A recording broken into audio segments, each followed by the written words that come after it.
What's up, everybody, and welcome to another episode. Hit the like button, subscribe to my channel, and share the video. Hit the join button and become a member. Why? Well, members get exclusive content. Hit the bell icon on my channel so that you'll receive a notification every time that I drop a video, and you can go and check the video out. I actually did this video yesterday and loaded it on my phone, at least I tried to, there on YouTube at 6 p.m. yesterday. And as of a few minutes ago, the video was still loading. Luckily, the computer is back working. I deleted the video, and I'm just going to have to do it over right now. Let me get right into it because it's already, well, it ain't too late, but I do want to load the video. Incidentally, the video that I just did a few minutes ago, a couple of hours ago, on Monster Cody is demonetized. It is not monetized. They said because of copyright issues. Come to find out, it was the music that was playing at the end of the video, not even involving Monster Cody's story, but that so-called bonus footage that I added at the end of the video with the gang violence and all that. It wasn't even the violence. It was the music that was playing. And I guess I could delete that part and start over and it would be monetized, but that's okay. Once I posted the video, that was the end of it. I'm just going to leave it how it is. It's not monetized. At least I got some more content out to my good peoples. And the other silver lining is that you guys can watch the Monster Cody video without interruption, without ads, because it's not monetized. I'm still learning the YouTube way of life. I'll deal with it. That's okay. Not a big deal. Let's see if we can do better with this video. No copyright infringements. And this story takes us to the Los Angeles County Jail. Rampant, replete with ample violence. And people have asked what it's like for people who are from out of town coming into a Los Angeles County Jail or a prison here in California, where they're treated no different than anyone else for the most part. Of course, they may not feel the same camaraderie as I may feel because I'm from LA and, there are LA gangs there and my gang there in prison. And so if you don't have a car or in a faction, a gang that you belong to, and if you're out of towner, then you don't have this on the yard, then it's not the same. But I was locked up with a dude from Chicago in Corcoran. He had much respect, a strong, solid black man, and no one dared bother him. For what reason? So no one's going to bother you just because you're from out of state. If you're a strong dude, you're a strong dude regardless of who you are or where you're from. But in this case, there was a dude from Chicago, and this transpired in 1997, 1998, there in 4800. I was in a cell with the homie J-Rock from Inglewood Family Bloods. He ended up getting a death penalty. Shout out to J-Rock. I don't know what ended up happening with him other than I know he ended up getting a death penalty. He was just a little bit shorter than me. And again, I'm 6'6". J-Rock was 6'4", 6'5". Dark skin, cut up with size. And he was a man at heart. And obviously he was in there for some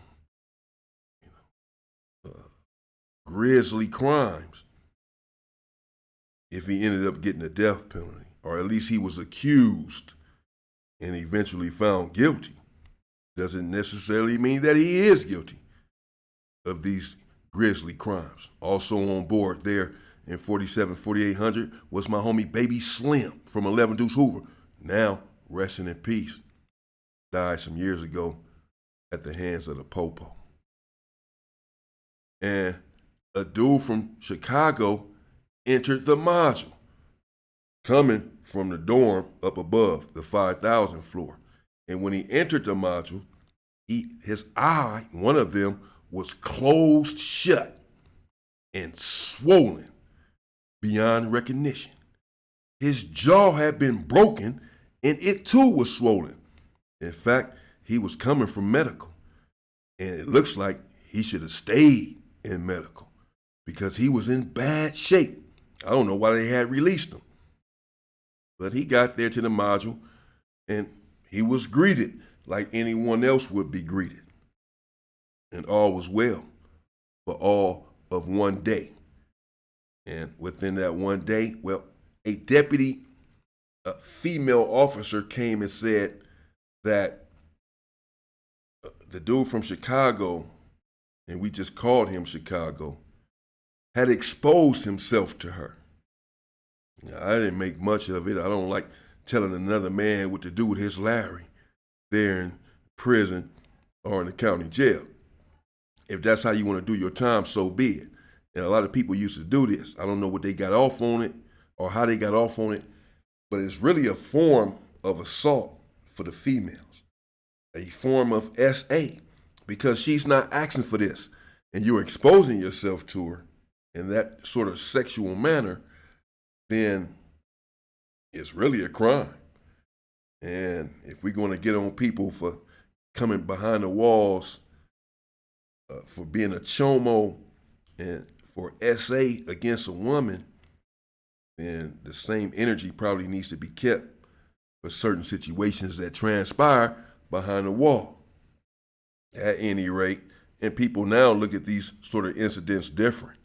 Now you will get your ass beat for these sort of things. But at this time, it was pretty much accepted, you exposing yourself to a woman there in prison or the Los Angeles County Jail or whatever county jail, if this is what you were into. Not telling, hard to tell another man how to do his time and how to get by. But in this situation, after the female deputy had come and brought this to the black population, essentially the next day or so, we got word from up above, from the door, about this guy from Chicago and why he entered our module with his eye closed and jaw broken. And that's because he was in the dorm, once again, exposing himself. But this time, not just to females and female officers, but as far as the comrades in the dorm were concerned, he was exposing himself to them as well, because his bunk was in the front, and they would pass by, they say, coming out of the bathroom, coming out of the shower, in broad daylight. The lights are on in the dorm, and this dude has his Larry out, hard as Chinese calculus, in broad daylight. And this happened a couple of times. And the brothers in there, they did warn him and tell him, man, don't get caught exposing yourself again in broad daylight like that in the dorm while we up program. You got other races in here passing by seeing your shit out like this. Man, what's up with you, bro? We don't get down like that out here. You tripping. Don't do that again. Well, he didn't take heed. Just like most people who are addicted to one thing or another, the addiction is stronger than your common sense and even stronger than your need to survive. And his common sense, it did not overpower his addiction. Clearly, he was addicted to the freaky. And he exposed himself one more time to the brothers inside the dorm. And they stumped him out and beat him down. 7 or 8 blacks, they said. That was the word that we got. Beat his eyeball in. Broke his jaw. Cracked his teeth. He was in medical for a few days. And then he comes down there with us. I don't know why they just did not put him in PC. Well, I guess I do know. Because the police there in the Los Angeles County Jail at this time, 1997, 1998, and before and beyond, were known and had a proclivity for setting incarcerated people up to be unalived even. Indeed, they had set people up to be unalived and had unalived people themselves before they were exposed and stopped eventually. The deputies there in the Los Angeles County Jail. So they had a propensity Even in prison, the COs there. They have children, wives. If you are a brutal woman beater, a chomo, the police will let the inmate population know. Undercover, underhandedly, they'll slip the paperwork and expose you instead of PCing you up and let you get eaten by the sharks. And this situation was no different. They know that this man is exposing himself in the dorm with a bunch of real gangsters and that he has a problem of sickness and should not then be on the main line. Why put him on a 4,000 floor with a bunch of sharks? Knowing that eventually he would expose himself again. They knew what they were doing. But this is not to ascribe blame to the popo. This man was responsible for his own behavior. And they put him in a module. The female officer said what she said. And then we got that word about what had transpired there in the dorm with this guy. And we told him right then and there, you should not be here. You should be in PC. Do not come down here and expose yourself at all at any time to anyone, including the police. We just don't do it at all because you got priors and you got some stuff going on. Don't do it. And the homie Baby Slim was a trustee, a porter, the person who comes out, mops and cleans the floor, sweeps the floor, gives you your blankets and your sheets and your lunch and your dinner. And he said that he passed by the dude's cell and the dude had a big towel wrapped around his face and was going to work, he was going to work on his Larry. Now, Baby Slim said, he had no choice but looking to he trying to pass the dude his lunch. He don't know what's going on in the cell until he look in there. And we had already got word, Baby Slim already knew who this dude was and why he had came down to our mouth. We all knew at this time. And Baby Slim knew that we had already told him, don't get caught exposing yourself. Now, he didn't already expose himself to the female deputy. This is when we had told him that. After this, so he had already got that pass. Now he's exposing himself to a gangster, to a real one, bro. A man. No man is going to tolerate this inside of jail and prison. Another man, even if you're gay, that's your business. But you can't force your lifestyle onto me and make me be gay with you by deliberately trying to expose me to this gay lifestyle. This is unacceptable. And we wasn't going to give him another chance to make the same mistake. He had already been warned. Hell, he had been warned in the dorm with a thorough beatdown. And no sooner than he got out of medical and made it to the module, another module, a new module, he was back exposing himself the next day to the CO woman or the deputy woman. If not before then, may have exposed himself before and no one just said anything. But the next day, it was out on a tier that this freaky guy was over here exposing himself. And now he done did it to Baby Slim. Baby Slim brought the situation to me. And I discussed it with J-Rock and some other blacks on the tier and told them, this dude got to go. This is going to have to be a removal and a very bloody one because he's out of line. And it has nothing to do, my Chicago brethren, with the fact that he was from Chicago. Now, that probably didn't help the situation, even though we have nothing against Chicago. But it's like, how you going to come out here to where we're from doing this sort of stuff that we disallow, the stuff that we don't do. But anyone who had done that, anyone would have suffered the same fate. And they tried to get inside of his cell, Slim, J-Rock, and a few other blacks. Blacks from everywhere asked to show and exhibit that it wasn't personal an exclusive to any one faction, that it was the blacks in general that were upset, irate, and incensed, and wanted him in protective custody with another thorough beatdown.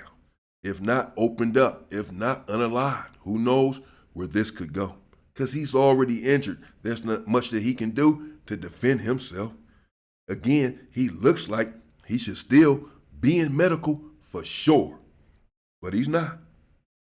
He's here getting naked in his cell on the tier in front of everyone. And it's time for him to go. So they tried to get his cell hit and couldn't get his cell hit. But the police knew what was going on, so they devised a plan to get him inside of the day room. At this time, there were no cameras inside of the day room, no cameras upon the tier. And you can do a lot of stuff there in the Los Angeles County Jail and get away with it. The blood that is on those walls in the Los Angeles County Jail can never be washed away. And the police were in on many of the incidents. This one, again, was really no different. They were implicitly involved. And they let the dude into the day room with a bunch of sharks in there waiting on him. His eye was still closed and his mouth still swollen, shut, jaw still broken from his prior indiscretions.